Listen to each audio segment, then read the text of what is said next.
సాధారణంగా అత్యంత విలువైన దాన్ని కోహినూర్ డైమండ్తో మనం పోలుస్తుంటాం.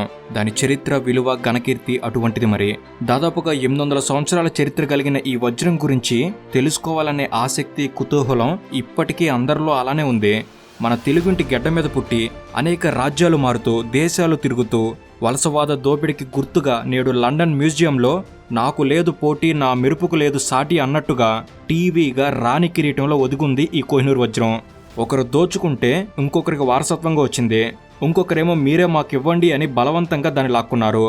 అక్కడి నుండి చివరికి గిఫ్ట్గా అది బ్రిటన్ రాణి దగ్గరికి చేరింది. రాజులు పోయినా, రాజ్యాలు మారినా, యుద్ధాలు జరిగినా, చివరకు శాపగ్రస్త వజ్రం అని ముద్రపడినా దాని విలువ ఇసుమంతైనా తగ్గలేదు. అలాంటి ఆ గొప్ప వజ్రం గురించిన కొన్ని ఆశ్చర్యకరమైన విషయాల్ని ఈ వీడియోలో మీకు తెలిపే ప్రయత్నం చేయబోతున్నాం.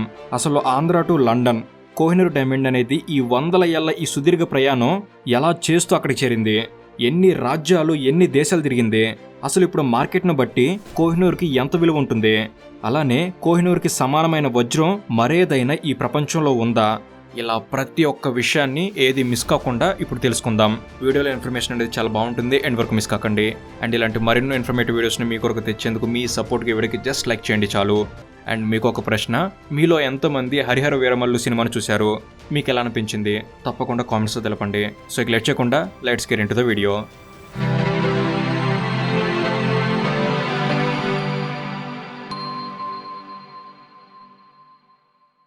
కోహినూర్ డైమండ్ చరిత్ర తెలుసుకునే ముందు దానిపై ఉన్న ఒక చిన్న కవిత. గోల్కొండ గర్భంలో జన్మించిన కాంతిరత్నం, కృష్ణా తీరంలో కలల సౌరభం, కాకతీయ కిరీటంలో కాంతుల సమ్మోహనం, మొఘల్ సింహాసనంలో మహిమల ఆభరణం, నాదిర్షా నీ కాంతిని చూసి పేరు నీకు పెట్టెను, కోహినూర్ అని పర్షియా గగనం జపించెను, రంజిత్ సింగ్ రాజ్యంలో రాజసంగా వెలిగెను, కానీ వలస గుండెలో బందీ నీ వాయను. ఓ కోహినూర్, నీవు రాయి కాదు రాగమైనావు, సామ్రాజ్యాల కథలలో సాగరమైనావు, నీ మెరుపులో చరిత్ర గాయాలు కనిపించెను, మా గెడ్డపై నీవు మళ్లీ వెలగాలన్న కోరిక చిగురించెను.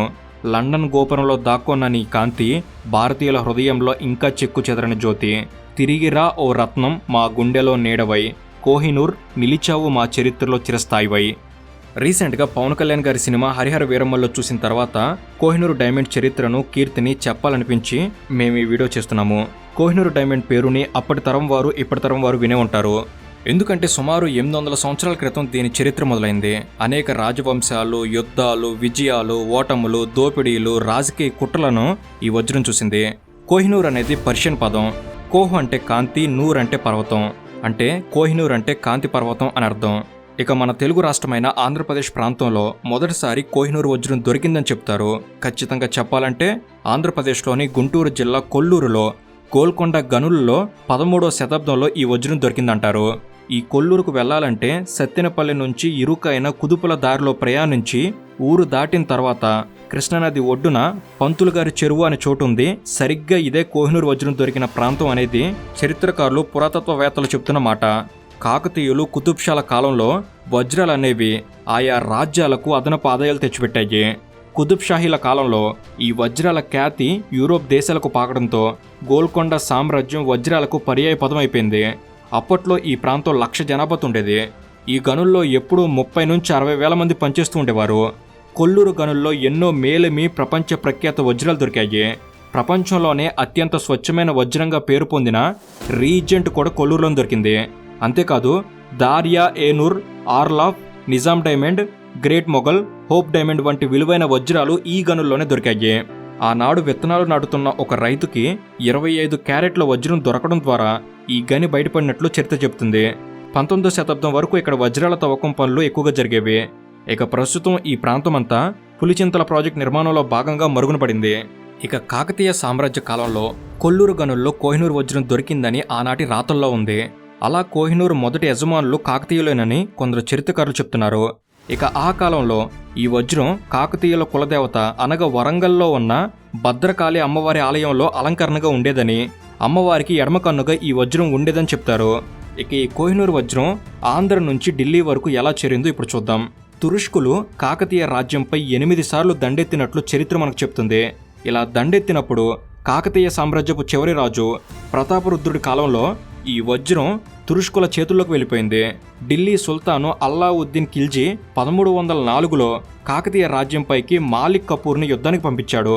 కపూర్తో ప్రతాపరుద్రుడు సంధి చేసుకున్నాడని, సంధిలో భాగంగా కాకతీయుల రాజు దగ్గర నుంచి అపారమైన సంపత్తో పాటు కోహినూర్ డైమండ్ను కూడా తీసుకున్నాడని చరిత్రకారులు చెప్తున్నారు. మాలిక్ కపూర్ ఒక భారీ వజ్రాన్ని తీసుకొచ్చినట్టు ఖిల్జీ తన ఆత్మకథలో రాసుకున్నాడు.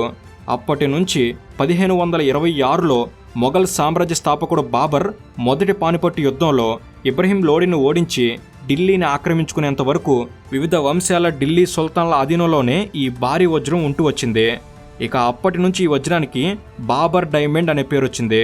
అంతకుముందు ఈ వజ్రంకి ఏ పేరు ఉండేది అనేది చరిత్రలో స్పష్టత లేదు. కానీ చాలామంది దీనిని కాకతీయ వజ్రంగా పిలిచేవారని అంటారు. ప్రపంచం మొత్తం మీద ఒక్కరోజు ఉత్పత్తి అయ్యే సంపద కోహినూర్ వజ్రంతో సమానమని నాడు బాబర్ అన్నాడు. ఇక అప్పటి నుంచి 212 సంవత్సరాల పాటు ఈ వజ్రం మొఘల్ చక్రవర్తుల వంశంలోనే ఉంటూ వచ్చింది. ఇక 1635లో 5వ మొఘల్ చక్రవర్తి షాజహాన్ ఎంతో ప్రతిష్టాత్మకంగా చేయించిన నెమలి సింహాసనంలో తన ఖజానాలోని విలువైన వజ్రాలను పొదిగించాడు. ఆ వజ్రాల మధ్యలో కోహినూర్ను కూడా ఆ సింహాసనంలో పొదిగారు. ఇక కోహినూర్ వజ్రం అనేది ఢిల్లీ నుంచి దేశం దాటి ఇరాన్ వరకు ఎలా వెళ్ళిందో ఇప్పుడు చూద్దాం.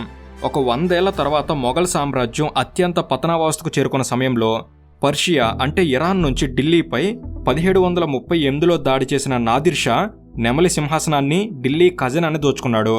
అప్పటి మొఘల్ సుల్తాన్ మహమ్మద్ షా ఈ వజ్రాన్ని తన తలపాగాలో దాచేశాడు. ఈ విషయాన్ని ఒక ద్రోహి ద్వారా తెలుసుకున్న నాదిర్ షా నిండు కొలువులో స్నేహపూర్వకంగా తలపాగాలు మార్చుకుందామని చెప్పి స్వయంగా మహమ్మద్ షా తలపాగాను దానితో పాటు కోహినూర్ని తీసుకుని వెళ్ళిపోయాడని చరిత్రకారులు చెప్తున్నారు.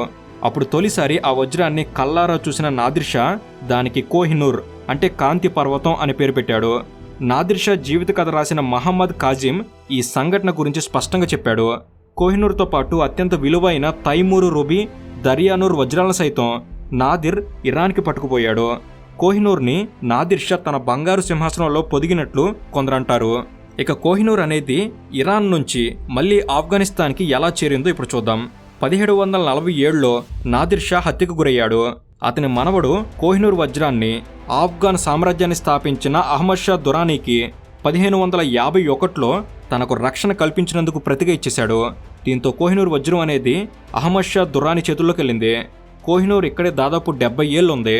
ఇక దురానీ మనవడు షా సుజా 1813లో తన రాజ్యం కోల్పోయాక వజ్రంతో పాటు నాటి సిక్కు రాజ్యంలో భాగమైన లాహోర్కి పారిపోయాడు. అక్కడ తన కుటుంబ రక్షణ కోసం కోహినూర్ని సిక్కు రాజ్య స్థాపకుడైన రంజిత్ సింగ్కి ఇచ్చేశాడు. అలా కోహినూర్ మళ్ళీ ఇండియాకు చేరుకుంది.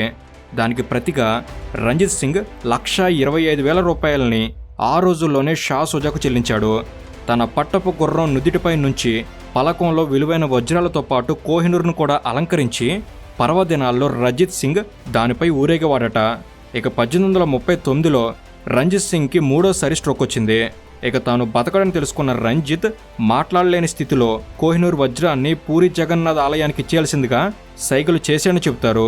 అయితే అది పంజాబ్ రాజ్యానికి చెందిన ఆస్తిని, అది సిక్కు సామ్రాజ్య పరిధులు దాటి బయటకు వెళ్లకూడదని మంత్రులు, కుటుంబ సభ్యులు భావించడంతో అలా ఆయన కుమారుడు కరక్ సింగ్ చేతుల్లోకి వెళ్ళిపోయింది. ఆ టైంలోనే సిక్కుల స్వయం ప్రతిపత్తికి కోహినూర్ వజ్రం ఓ సింబల్గా మారింది.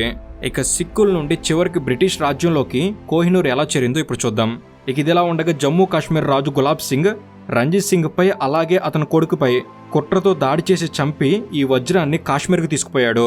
కానీ వెంటనే రంజిత్ సింగ్ సోదరుడు సిక్కు సామ్రాజ్య చక్రవర్తి షేర్ సింగ్కి కోహినూర్ వజ్రాన్ని ఇచ్చేసి మరలా శరణు కోరాడు. కానీ 2 ఏళ్ల తర్వాత షేర్ సింగ్ కూడా హత్యకు గురయ్యాడు. దాంతో ఇతని కుమారుడు పసివాడైన దులీప్ సింగ్ని 1843లో రాజును చేసిన గులాబ్ సింగ్ ఒకవైపు జమ్మూ రాజుగా, మరోవైపు సిక్కు రాజ్య ప్రధానమంత్రిగా 2 బాధ్యతలు నిర్వహించేవాడు. అదే సమయంలో బ్రిటిష్ వాళ్లతో సిక్కులకు విభేదాలు రావడంతో 1846, 1849లో 2 యుద్ధాలు జరిగాయి. రెండో ఆంగ్లో సిక్కు యుద్ధంలో బ్రిటిష్ పాలకులు పంజాబ్ని పూర్తిగా ఆక్రమించారు. తర్వాత విలువైన ఆభరణాలను జప్తు చేశారు. మహారాజా రంజిత్ సింగ్ చనిపోవడంతో ఆయన భార్య రాణి జిందన్ని జైలుకు పంపించారు. ఇక లాహోర్ ఒప్పందం పేరుతో యువరాజు అయిన 11 సంవత్సరాల బాలుడైన దులీప్ సింగ్తో బ్రిటిష్ వారు సంతకాలు చేయించుకున్నారు. దీంతో కోహినూర్ అధికారికంగా బ్రిటిష్ వారికి సొంతమైంది. ఇక ఇది ఇండియా నుంచి లండన్కి ఎలా చేరిందో ఇప్పుడు చూద్దాం. బలవంతంగా రాయించుకుని తీసుకున్న కోహినూర్ని లాహోర్లో ఉన్న బ్రిటిష్ ఈస్ట్ ఇండియా కంపెనీ వారి ఖజానాకు తరలించారు. అక్కడి నుంచి ఇంగ్లాండ్కు తీసుకువెళ్లే టైంలో చాలా విచిత్రమైన సంఘటనలు జరిగాయి. భారీ నౌకలో వెళ్తుండగా సిబ్బందికి కలరా వచ్చింది. దీంతో చాలామంది చనిపోయినట్టు చరిత్రకారులు చెప్తున్నారు. చివరగా 1850లో క్వీన్ విక్టోరియా వద్దకు కోహినూర్ చేరింది. తర్వాత దాన్ని 1851లో లండన్లో గ్రేట్ ఎగ్జిబిషన్లో ప్రదర్శనకు ఉంచారు. కానీ ఇది అందరినీ అంతగా ఆకట్టుకోలేకపోయింది. దాంతో కోహినూర్ మెరుపు తగ్గిందని భావించిన queen Victoria Dutch jeweller contour చేత 1852లో మెరుగులు దిద్దించారు. దీంతో 186 క్యారెట్లుగా ఉన్న కోహినూర్ విలువ 108.93 క్యారెట్లకు తగ్గిపోయింది. ప్రస్తుతం మనం చూస్తున్న ఓవెల్ ఆకారంలోకి మారింది. ఈ కటింగ్ వలన దాని సౌందర్యం పెరిగినా దాని బరువు మాత్రం చాలా తగ్గింది. ఇక కోహినూర్ చరిత్ర తెలుసుకున్న క్వీన్ విక్టోరియా కాస్త జాగ్రత్త పడ్డారు. ఈ వజ్రం ధరించిన రాజులందరూ కాలగర్భంలో కలిసిపోయారని గ్రహించిన క్వీన్ విక్టోరియా తమ వారసులు ఈ వజ్రం ధరించకుండా జాగ్రత్త పడ్డారు. ఆమె దీన్ని బ్రూచ్ కట్లెట్లో ధరించింది. ఇక 1901లో క్వీన్ విక్టోరియా చనిపోయిన తర్వాత కోహినూర్ని కేవలం రాణులు మాత్రమే ధరించాలని ఒక వీలునామాను కూడా రాశారు. రాజులు ధరించవద్దని, ఒకవేళ రాజులు పాలిస్తుంటే కోహినూర్ ధరించే హక్కు రాణులకు ఉంటుందని వీలునామాలు రాశారు. అలా కోహినూర్ని ఎడ్వర్డ్ 7 భార్య క్వీన్ అలెగ్జాండ్రా రాణి కిరీటంలోనూ, 1911లో క్వీన్ మేరీ, 1937లో పట్టాభిషేకం జరిగిన తర్వాత క్వీన్ ఎలిజబెత్ II తమ కిరీటంలో ఈ కోహినూర్ డైమండ్ని ధరించారు. క్వీన్ ఎలిజబెత్ మరణించిన తర్వాత కింగ్ చార్లెస్ పట్టాభిషేకం సమయంలో ఆయన భార్య క్వీన్ క్యామిలా కోహినూర్ కిరీటాన్ని ధరించలేదు. కోహినూర్ చుట్టూ ఉన్న వివాదాలు, దౌత్యపరమైన అంశాల నేపథ్యంలో ఈ నిర్ణయం తీసుకున్నారు. ప్రస్తుతం ఈ కోహినూర్ బ్రిటన్లోని టవర్ ఆఫ్ లండన్లో బ్రిటిష్ కిరీట ఆభరణాల్లో భాగంగా ప్రదర్శనలో ఉంది. ఇది ప్రపంచవ్యాప్తంగా పర్యాటకులను ఆకర్షిస్తుంది. కోహినూర్ని మన దేశానికి రప్పించేందుకు భారత్ కొన్నేళ్లుగా ప్రయత్నం చేస్తుంది. కోహినూర్ కేవలం ఒక వజ్రం కాదు, ఇది శక్తి, సంపద, రాజకీయ అధికారానికి చిహ్నంగా భావించబడుతుంది. దీన్ని స్వాధీనం చేసుకున్న ప్రతి రాజవంశం దీన్ని తమ ఆధిపత్యానికి గుర్తుగా ఉపయోగించింది. అందుకే కోహినూర్ చుట్టూ అనేక వివాదాలున్నాయి. కోహినూర్ తమదేనని, తిరిగి ఇవ్వాలని భారత్ చేసిన విజ్ఞప్తుల్ని లండన్ తిరస్కరించింది. భారత్ మాత్రమే కాకుండా పాకిస్తాన్, ఆఫ్ఘనిస్తాన్, ఇరాన్ కూడా కోహినూర్ వజ్రం తమదేనని వాదిస్తున్నాయి. కోహినూర్ వజ్రం తమ వారసత్వ హక్కు అని ఆ దేశాలు అంటున్నాయి. సో ఇది ఫ్రెండ్స్, ఇప్పటి వరకు కోహినూర్ చరిత్ర తెలుసుకున్నారు కదా. అసలు ఇంత చరిత్ర కలిగిన ఈ డైమండ్ విలువ ఎంత ఉంటుందో తెలుసుకుంటే తప్పక ఆశ్చర్యం కలుగుతుంది. నిజానికి కోహినూర్ వజ్రం యొక్క ఖచ్చితమైన విలువను నిర్ధారించడం చాలా కష్టం. ఎందుకంటే ఇది ఎప్పుడూ ఓపెన్ మార్కెట్లోకి అమ్మకానికి రాలేదు. దాని చారిత్రక, సాంస్కృతిక ప్రాముఖ్యత దాన్ని అమూల్యమైనదిగా చేస్తుంది. అంటే అది వెలకట్టలేనిది. అయినా నిపుణులు దాని విలువను అంచనా వేయడానికి ప్రయత్నించారు.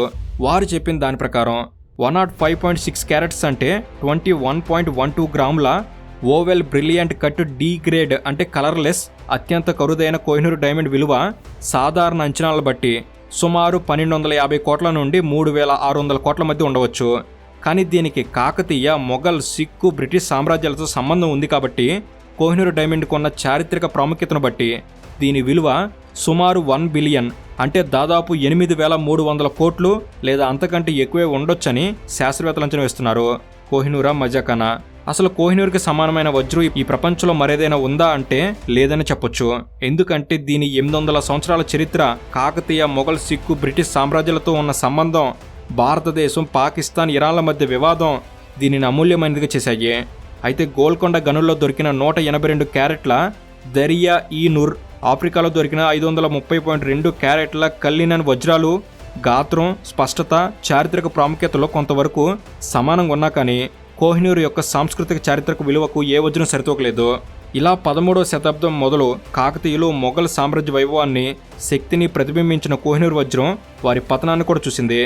ఆఫ్ఘన్ రాజ్యాల అధికారానికి, వారసత్వానికి చిహ్నంగా ఉండి వారి అధికార అంతానికి మౌన సాక్షిగా మారింది. సిక్కుల సార్వభౌమత్వానికి, వారి అజేయ శక్తికి ప్రతీకగా నిలిచి సిక్కు రాజ్య పతనాన్ని కల్లారు చూసింది. ఇప్పుడు బ్రిటిష్ రాజకుటుంబ అధికార చిహ్నంగా వెలుగొందుతూ 21వ శతాబ్దపు పోకడలన్నీ తిలకిస్తుంది. ఆధునిక మానవ చరిత్రకు సజీవ సాక్ష్యంగా నిలుస్తున్న కోహినూర్ భవిష్యత్తులో ఎన్ని యుద్ధాలు, ఇంకెన్ని పతనాలకు సాక్షిగా నిలుస్తుందో చూడాలి. సో ఇది ఫ్రెండ్స్, ఈ వీడియో అనేది మీరు కొన్ని కొత్త విషయాలు తెలుసుకోవడంలో ఎంతో కొంత ఉపయోగపడిందని నేను భావిస్తున్నాను. ఈ వీడియో కనుక మీకు నచ్చినట్లయితే జస్ట్ లైక్ చేయండి చాలు. ఇలాంటి మరెన్నో ఇన్ఫర్మేటివ్ వీడియోస్ ఇక్కడ నుంచి వెంటనే రాబోతున్నాయి. అవన్నీ మీ వరకు చేరేందుకు తప్పకుండా మన తెలుగు ఛానల్ని సబ్స్క్రైబ్ చేసుకుని బెల్ ఆల్లో పెట్టుకోగలరు. Thank you for watching. Have a good day.